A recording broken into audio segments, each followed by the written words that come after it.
आजपर्यंत तुम्ही बऱ्याचशा प्रकारच्या पुऱ्या पाहिल्या असतील, पण आज मी तुमच्यासाठी एकदम कमी तेलकट आणि तितक्याच खुसखुशीत अशा ज्वारीच्या दामट्या कशा बनवायच्या ते दाखवणार आहे.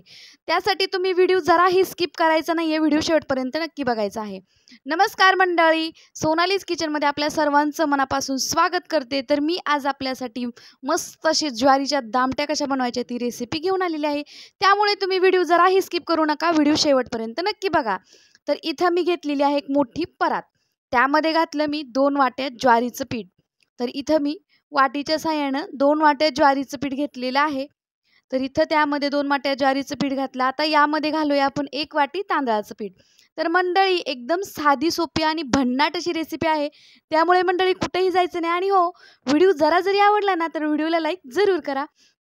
तर त्यामध्ये आता इथं 1 वाटी गव्हाचं पीठ घातलं, 1 वाटी हरभरा डाळीचं पीठ घातलं. सगळी पिठं आपण ज्वारीच्या पिठामध्ये व्यवस्थित मिक्स करून घ्यायची. तर मंडळी बऱ्याच वेळेला तुम्ही मैद्याच्या किंवा रवा घालून केलेल्या पुऱ्या पाहिल्या असतील, पण आज आपण एकदम हटके, टमटमीत, कमी तेलकट आणि खुसखुशीत अशा ज्वारीच्या पुऱ्या करतोय. तर त्यासाठी मी इथं सगळी पिठं एकत्र केलेली आहेत. त्यामध्ये इथं धणे जिरे पावडर घातली 1 चमचा. आता धने जिरे पावडर घालून झाल्यानंतर वरून घालूया 1 अर्धा चमचा हळद. या पिठामध्ये हळद तर आपण घातलेली आहे. आता वरून इथं पाव चमचा थोडंसं लाल तिखट घातलेलं आहे. आता तिखट कमी वापरण्याचं कारण तुम्हाला पुढं जाऊन मी सांगणारच आहे. चवीपुरतं मीठ घालूया यामध्ये. बघा मस्त असे मसाले आपण पिठामध्ये मिक्स करत आहोत. इथं आपण एकदम भारी अशी मस्त ज्वारीच्या पिठाची दामट्या कशा बनवायच्या किंवा पुऱ्या कशा बनवायच्या पाहतोय. तर इथं मी एक वाटण तयार करून घेतलेलं आहे. हिरवी मिरची आणि कोथिंबिरीचं हे वाटण आहे. तर बघा हिरवी मिरची आणि कोथिंबिरीचं वाटण मी या पिठामध्ये घातलेलं आहे. आणि इथं बारीक चिरून घेतलेली कोथिंबीर घालूया. तर हिरवी मिरचीसोबत मी लसूणसुद्धा त्यासोबतच बारीक करून घेतलेला आहे. तर तुम्हाला वरून एक्स्ट्राचा लसूण घालायचा असेल तर तुम्ही घालू शकता. वरून घालायचे थोडेसे तीळ. तिळामुळे आपल्या या पुरीला दामटीला मस्त अशी टेस्ट येते. कोथिंबीर आणि सगळे मसाले पिठामध्ये घालून पिठामध्ये व्यवस्थित एकजीव करून घेऊया. आणि हो मंडळी, सोनालीज किचनच्या रेसिपी तुम्हाला कशा वाटतात ते मला कमेंट करून आवर्जून सांगत जा. रेसिपी तुम्हाला आवडत असतील तर सोनालीज किचनला सबस्क्राईब करा. तर बघा हे सगळं पीठ आपण मसाले घालून व्यवस्थित मिक्स करून घेतलेलं आहे. आता थोडं थोडं पाणी घालून या पिठाचा घट्टसर असा गोळा मळून घ्यायचा आहे. तर बघा मी इथे थोडं थोडं पाणी घालते आणि याचा घट्टसर असा गोळा मळून घेते. तर मंडळी या अगोदर तुम्ही अशा ज्वारीच्या दामट्या कधीही पाहिल्या नसतील अशी रेसिपी मी तुमच्यासाठी घेऊन आलेली आहे. तसेच या दामट्या ज्या आहेत ते 5 ते 6 दिवस आरामात टिकतात. अगदी कमी तेलकट होतात.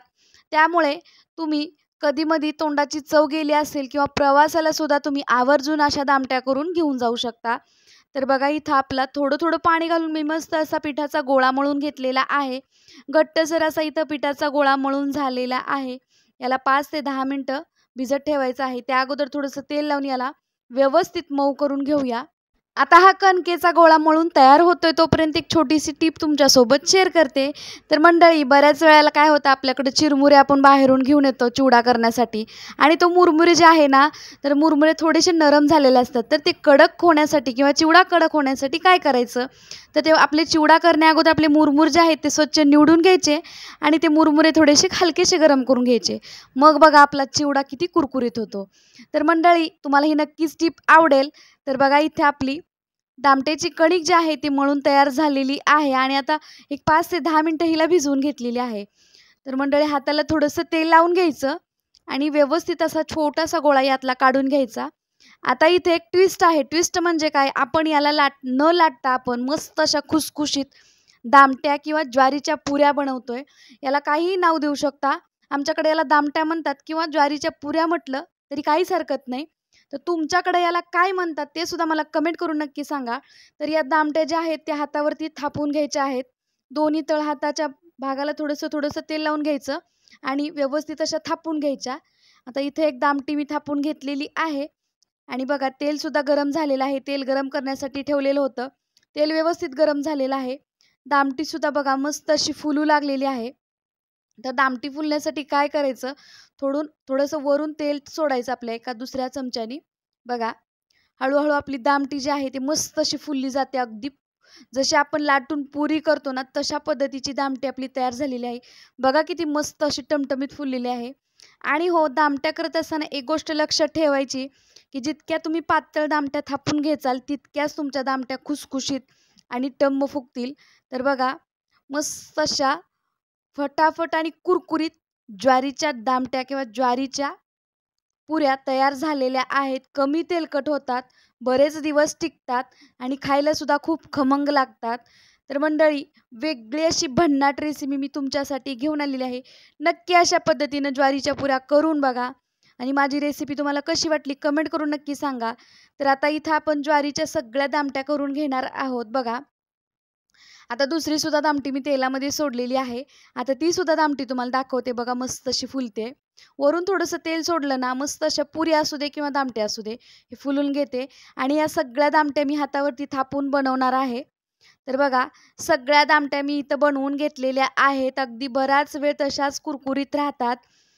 तर मंडळी, सोनालीज किचनमध्ये मी आज आपल्यासाठी एकदम हटके ज्वारीच्या पुऱ्या किंवा ज्वारीच्या दामट्याची रेसिपी घेऊन आलेली आहे.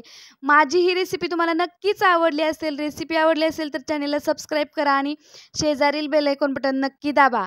तर मंडळी, इथं बघा, बराच वेळ झाले दामट्या करून पण अजिबात दामट्या तेलकट झालेल्या नाही. तुम्हाला दाखवते आणि आतून सुद्धा बघा किती खुसखुशीत झालेल्या आहेत.